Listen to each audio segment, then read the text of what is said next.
പ്രതിപക്ഷ നേതാവ് മാധ്യമങ്ങളെ കാണുന്നുണ്ട്. അതിലേക്ക് ഉദ്ദേശം UDF-ന്റെ വോട്ട് ഭിന്നിപ്പിച്ച് BJP-യെ ജയിപ്പിക്കാൻ വേണ്ടി അത് നടക്കില്ല. അവിടെ കഴിഞ്ഞ പ്രാവശ്യത്തേക്കാൾ കൂടുതൽ ഭൂരിപക്ഷത്തിന് അവിടെ UDF സ്ഥാനാർത്ഥി വിജയിക്കുക തന്നെ ചെയ്യും, ഒരു സംശയം വേണ്ട കാര്യം. അതൊന്നുമില്ല, അതൊക്കെ ഓരോരുത്തർക്ക് ഇഷ്ടമുള്ളവർ ഒരു ചർച്ചയും കോൺഗ്രസിലില്ല, ഒരു ചർച്ചയില്ല. കാരണം മുതിർന്ന നേതാക്കന്മാർ തമ്മിൽ കൃത്യമായ ധാരണയുണ്ട്.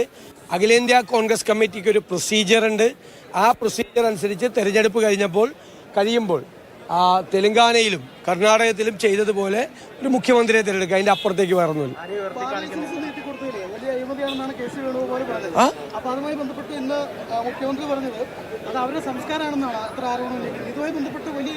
അല്ലല്ലോ, ഞാൻ ചോദിക്കട്ടെ, അവരുടെ പ്രകടന പത്രികയിൽ ശ്രീ പിണറായി വിജയൻ മുഖ്യമന്ത്രി ആയപ്പോഴുള്ള പ്രകടന പത്രികയിൽ എന്താ പറഞ്ഞത്?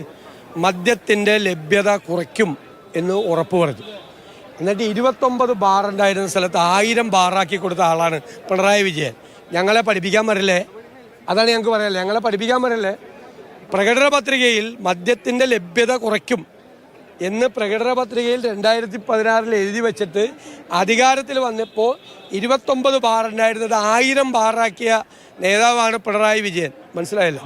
അപ്പോൾ അദ്ദേഹം ഞങ്ങളെക്കുറിച്ച് മദ്യനയത്തെക്കുറിച്ച് പഠിപ്പിക്കാൻ വരണ്ട. അതെല്ലാം അതിൻ്റെ പുറകിൽ CPM ആണെന്ന് ആർക്കാണ് അറിയാൻ പാടില്ലാത്തത്?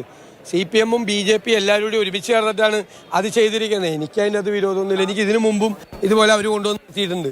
അന്ന് ഞാൻ ജയിച്ചിട്ടുണ്ട്. നോമിനേഷനിൽ മുഴുവൻ പറഞ്ഞത് പച്ചക്കള്ളമാണെന്നും അതിന് നിയമപോരാട്ടം തുടരുമെന്നാണ് CPM. അപ്പോൾ ഞാൻ പറഞ്ഞേക്കണ അവർ പറഞ്ഞിരിക്കുന്ന ആരോപണം എന്തൊക്കെയാ? ഒന്ന്, ഞാൻ അഭിഭാഷകനാണ്, എൻ്റെ വരുമാനം അതിൻ്റെ അത് രേഖപ്പെടുത്തിയിട്ടില്ല. ഞാൻ 25 വർഷമായി പ്രാക്ടീസ് ചെയ്തിട്ട് പിന്നെ എങ്ങനെയാണ് ഞാൻ വരുമാനം രേഖപ്പെടുത്തുന്നത്? എന്തൊരു വിഡ്ഢിത്തം നിറഞ്ഞ ഒബ്ജക്ഷനാണ്. കേൾക്ക്. 1. 2, ഞാൻ എൻ്റെ വണ്ടിക്ക് ഫൈൻ അടിച്ചു, അത് ഞാൻ അടച്ചിട്ടില്ല. എൻ്റെ വണ്ടിക്ക് ഒരു ബാധ്യതയില്ലെന്ന് ടൂറിസം ഡയറക്ടറാണ് എൻ്റെ ഓണർ. അദ്ദേഹം എനിക്ക് NOC തന്നിട്ടുണ്ട്. NOC ഞാൻ ഹാജരാക്കിയിട്ടുണ്ട്. 2022 എനിക്ക് പുതിയ വണ്ടി തന്നത്. പഴയ വണ്ടി എന്നിട്ട് ടൂറിസം ഏറ്റെടുത്തു.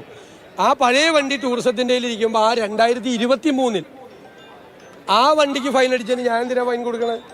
അതാണ് അബദ്ധമാണ് ഇവർ പറഞ്ഞിരിക്കുന്ന പരാതി. അത് അതുപോലെ തന്നെ തള്ളിക്കളഞ്ഞത്. പിന്നെ സ്വർണത്തിൻ്റെ വില ഞാൻ കാണിച്ചില്ല എന്ന്. ഞാൻ സ്വർണ്ണം എത്ര പവനുണ്ടെന്ന് കാണിച്ചിട്ടുണ്ട്. സ്വർണത്തിൻ്റെ പർച്ചേസ് വാല്യൂ കൊടുത്തിട്ടുണ്ട്.